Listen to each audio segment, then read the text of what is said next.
Prasad Moothedath higher secondary സ്കൂളിലാണ് ഉള്ളത് എന്നാണ് മനസ്സിലാക്കുന്നത്. അവിടുത്തെ നിലവിലെ അവസ്ഥ എന്താണ്? ഈ 4 മണിക്കൂർ പിന്നിടുമ്പോൾ 21% എന്നത് അത്യാവശ്യം നല്ല പോളിംഗ് ശതമാനമല്ലേ?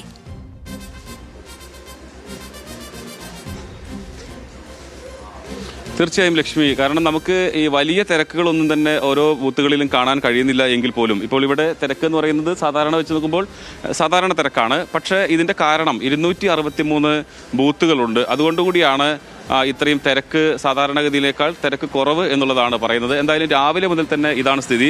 നമ്മൾ നിൽക്കുന്ന ഈ മൂത്തേടത്തെ 34-ാം നമ്പർ ബൂത്തിൽ ഇതുവരെ 25% പോളിംഗ് രേഖപ്പെടുത്തി കഴിഞ്ഞു.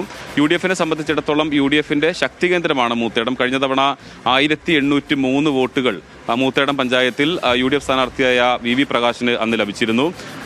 ഇവിടെയാണ് ഏറ്റവും കൂടുതൽ വോട്ട് ഭൂരിപക്ഷം UDF-ന് ലഭിച്ച ഒരു പഞ്ചായത്താണ് മൂത്തേടം എന്ന് പറയുന്നത്. അപ്പോൾ 15 വാർഡുകളുള്ള ഈ പഞ്ചായത്തിൽ 13 UDF-നൊപ്പം നിൽക്കുന്ന വാർഡുകളാണ്. അപ്പോൾ അത്രയേറെ UDF-ന്റെ ഒരു ശക്തി കേന്ദ്രമാണ് ഈ മൂത്തേടം എന്ന് പറയുന്നത്. അതുകൊണ്ട് തന്നെ വലിയ പ്രതീക്ഷ UDF വെച്ച് പുലർത്തുന്നുണ്ട്. ഇപ്പോൾ UDF സ്ഥാനാർത്ഥി ആര്യാടൻ ഷൗക്കത്ത് ഇവിടെ അദ്ദേഹത്തിൻ്റെ ബൂത്ത് സന്ദർശനത്തിൻ്റെ ഭാഗമായി ഇവിടേക്ക് വന്നിട്ടുണ്ട്.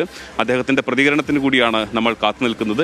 ബൂത്ത് സന്ദർശനം കഴിഞ്ഞതിന് ശേഷം കാണാം എന്ന് പറയുന്നു. രാവിലെ മുതൽ തന്നെ എല്ലാ സ്ഥാനാർത്ഥികളും പ്രധാനപ്പെട്ട 4 സ്ഥാനാർത്ഥികളും ബൂത്ത് തല സന്ദർശനങ്ങൾ തന്നെ നടത്തിക്കൊണ്ടിരിക്കുകയാണ്. ഓരോരുത്തരും അവരുടെ ആത്മവിശ്വാസങ്ങളും പ്രതീക്ഷകളും എല്ലാം തന്നെ പങ്കുവെച്ച് മുന്നോട്ട് പോകുന്നു.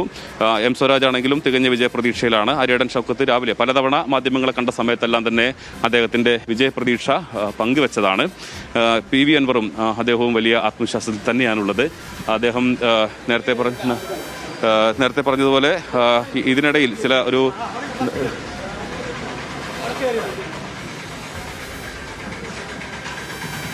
നമുക്ക് ആര്യാടൻ ഷൗക്കത്തിലേക്ക് തന്നെ പോകാം. ഇപ്പം എത്ര സ്ഥലങ്ങളിൽ പോയി? ഞാൻ നിലമ്പൂർ മുഴുവൻ പോയി, കരുളായിൽ പോയി, മുത്തേടത്താണ് ഇപ്പോൾ ഉള്ളത്. പിന്നെ രാവിലെ ഒരു ചെറിയ മന്ദഗതി ഉണ്ടായിരുന്നു. ഇപ്പോൾ ഓൾറെഡി ഞാൻ നോക്കുമ്പോൾ എല്ലായിടത്തും ഒരു 30% അടുത്ത് എത്തിയിട്ടുണ്ട്.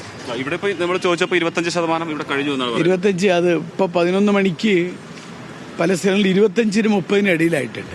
UDF-ന്റെ ഒരു ശക്തി കേന്ദ്രമാണ് മൂത്തേടം. കഴിഞ്ഞ തവണ 1800 നല്ല പോളിംഗ് മൂത്തേടത്ത് നല്ല പോളിംഗ്. ഈ പോകുന്ന സ്ഥലത്തെ എവിടെയെങ്കിലും നമ്മൾ പ്രതീക്ഷിച്ച് അത്രയും വരുന്നില്ലല്ലോ എന്നൊരു തോന്നൽ എവിടെയെങ്കിലും ഉണ്ടായിട്ടുണ്ടോ?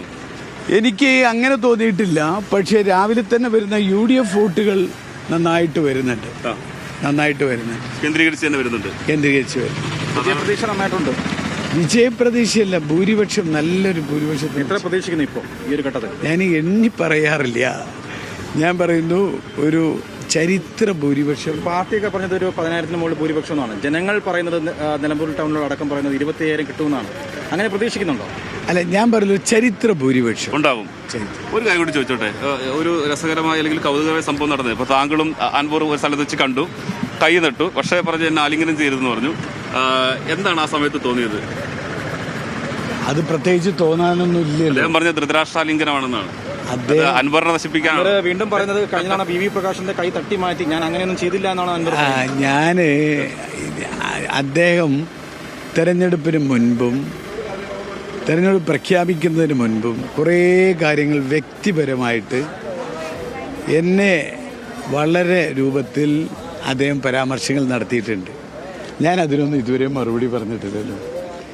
അത് ഞാൻ ശീലിച്ചൊരു രീതി അതല്ല. പക്ഷെ അതിന് എല്ലാം മറുപടി പറയേണ്ട ഒരു ഘട്ടം നെവർ അതൊന്നുമില്ല.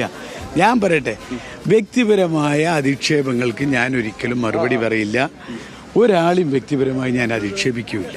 മറുപടി ജനങ്ങൾ കൊടുക്കുന്നതാണോ? എന്താണ് അതൊക്കെ ജനങ്ങളാക്കി തെരഞ്ഞെടുപ്പ് 23-ാം തീയതി കാണാം. സ്വരാജ്യമായിട്ട് ഒരു മികച്ച കൂടിക്കാഴ്ച നടത്തി. ആരുമായിട്ടും ഞാൻ സൗഹൃദം മാത്രമേ ഉള്ളൂ. എന്നെ സംബന്ധിച്ചിടത്തോളം ഒരാളെയും വ്യക്തിപരമായി അധിക്ഷേപിക്കാൻ ആര്യാടൻ ഷൗക്കത്തിനെ കിട്ടൂല. ഇനി എന്നെ വ്യക്തിപരമായി അധിക്ഷേപിച്ചാലും ഞാൻ അതിന് തിരിച്ച് മറുപടി പറയും. താങ്കളുടെ ഒരു പൊതു സമീപനം, ഇപ്പൊ നമ്മളോട് എതിർത്ത് നിൽക്കുന്ന ഒരാൾ മുന്നിൽ വന്ന് നിന്നാൽ എങ്ങനെയായിരിക്കും റിയാക്ട് ചെയ്യുക? അതായത് ഒരു ആര്യാടൻ ഷൗക്കത്തിന്റെ പ്രതികരണമാണ് നമ്മൾ കണ്ടത്. വ്യക്തിപരമായി ആരെയും ആക്ഷേപിക്കാൻ തന്നെ കിട്ടില്ല എന്ന് പറയുകയാണ്. ആ ആലിംഗന വിവാദത്തിലാണ് അദ്ദേഹത്തിന്റെ പ്രതികരണം.